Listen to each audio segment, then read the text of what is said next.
Welcome to St Martin in the Fields and welcome to Great Sacred Music. A special welcome to those joining us online and those joining us for the first time. And happy World Space Week to you all. I'm sure you're enjoying it. But there's a lot of fascinating things about the intersection of theology, choral music and space in the broad sense, because of all the tensions between today and the ancient worldview, the notion that heaven is above the sky is the greatest. It speaks to the assumption of a flat earth, what one 20th century theologian called the three-decker universe, heaven up there, hell down there, and earth in between. Assumes an idea that God dwells above us where angels fly and surround the throne of grace. If you think about French, the French word for heaven is ciel, the same word as sky, so that emphasizes the same point. And a lot of scriptural stories assume that kind of configuration: the ladder of Jacob and the angels, Elijah's chariot, and most obviously Jesus' Assumption, where he goes up into the sky. So the great question is, where is God post three-decker universe? Where do we actually think God dwells if we are not so sure that hell's down there and heaven's up there? Theologically, the issue is resolved by Christ's incarnation. God is with us. But we still have the question of what happens to us when we die. Where is heaven? Where does God dwell? Where do we go to? So one way to configure this is to imagine essence that lasts forever as one side of an hourglass, and existence, that which lasts for a limited time, as the other side. And then you've got the aperture in between, eternal essence and temporal existence, and the name of that aperture is Jesus. So another reason why this is all significant is because choral music is in some ways better than conventional words for expressing this interaction between eternity and now, and space and heaven. So it's our tradition at Great Sacred Music to sing a hymn as we begin, and we're going to do that today. If you take the sheets, the handout sheets, if you haven't got one, there's still a few left on the little table in the aisle. And we're going to sing a hymn written by Albert Bailey. And Albert Bailey was a man who was particularly exercised by the things I've been talking about. He was a 20th century Congregationalist minister who also wrote librettos in his spare time for William Lloyd Webber cantatas. He was particularly committed to providing hymns that spoke to the reality of the universe as now understood. He also wrote a hymn called O Lord of Every Shining Constellation. For Bailey, there's an achievement that goes beyond God's work in creation, and that is of God's recreation of humankind in Christ. So we remain seated, the voices stand and lead us as we sing Lord of the Boundless Curves of Space.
Now, as many of you know, we have an expanding choral program here at St Martin's, of which we're very proud, and one element of that is our composer in residence, I got the title right, who is currently Lucy Walker, and she's been prolific in her compositions. She got a new whole burst of life on becoming our composer of residence, and she's produced a whole string of wonderful compositions, one of which we're about to hear right now, called I Saw Eternity.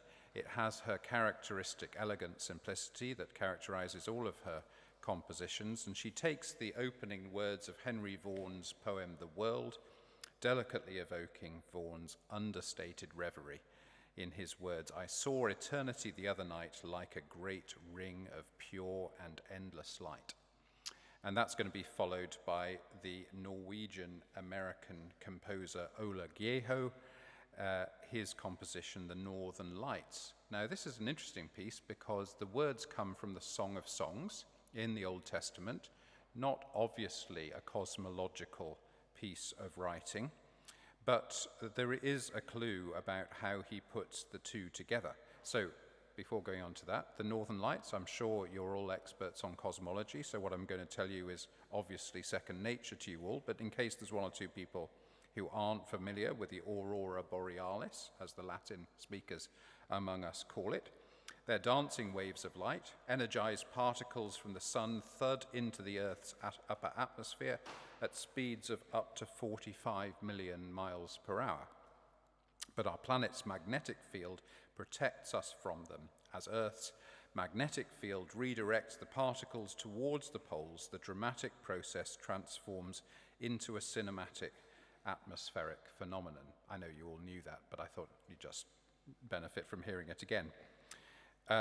So why a passage from the Song of Songs to represent that extraordinary cosmological phenomenon? I think the answer is that the phenomenon is both beautiful and awesome, terrible, to use an old-fashioned meaning of the use of the word terrible. And those are the themes that come through in Song of Songs, chapter 6, beauty and awe. So, I Saw Eternity, followed by Northern Lights.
Now we're going to hear a piece called Seek Him That Maketh the Seven Stars, written by Jonathan Dove. It's a setting of Psalm 139, if you remember the psalm that begins with the words, O Lord, you have searched me and known me, you see my thoughts from afar. The anthem begins with an image of the night sky. The organ, with its high registers, evokes the twinkling stars. The repeated Seek Him starts in devotional longing, but eventually becomes a joyful dance, finally resolving into restful serenity. It was commissioned by the Royal Academy of Arts and first performed at St James, Piccadilly, our neighbour church just along the road, in May 1995.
When we think about the Enlightenment, we immediately go to figures like Voltaire in France, who were furious with the Catholic Church because it closed down intellectual curiosity and discussion and locked society in a bygone era. But of course, the Enlightenment was a significant phenomenon in this country, and it didn't have that same anti-clerical, anti-ecclesial dimension.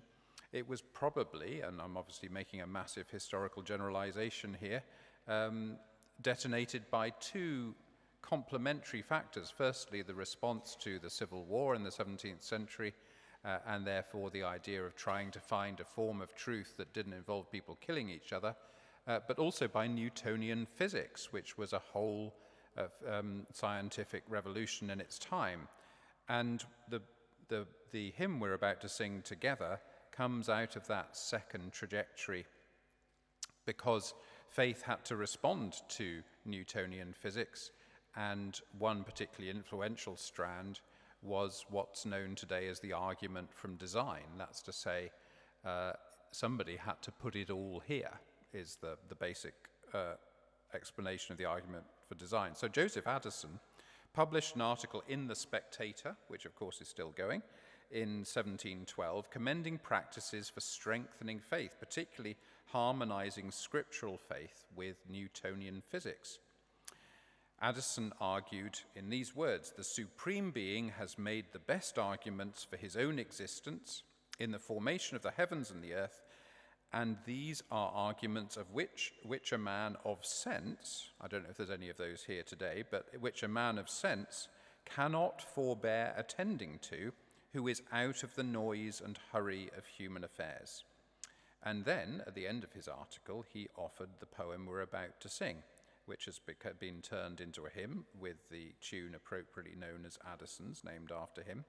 And the hymn sums up the confidence that Newtonian maths and physics simply underwrite the Christian faith. So we remain seated, and the voices stand to lead us in this very significant hymn, "The Spacious Firmament on High."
Well, we're coming towards the end of Great Sacred Music for this week. I hope you've enjoyed yourself. If you have, there's an opportunity to make a donation in the retiring collection as you leave, and you can also donate online.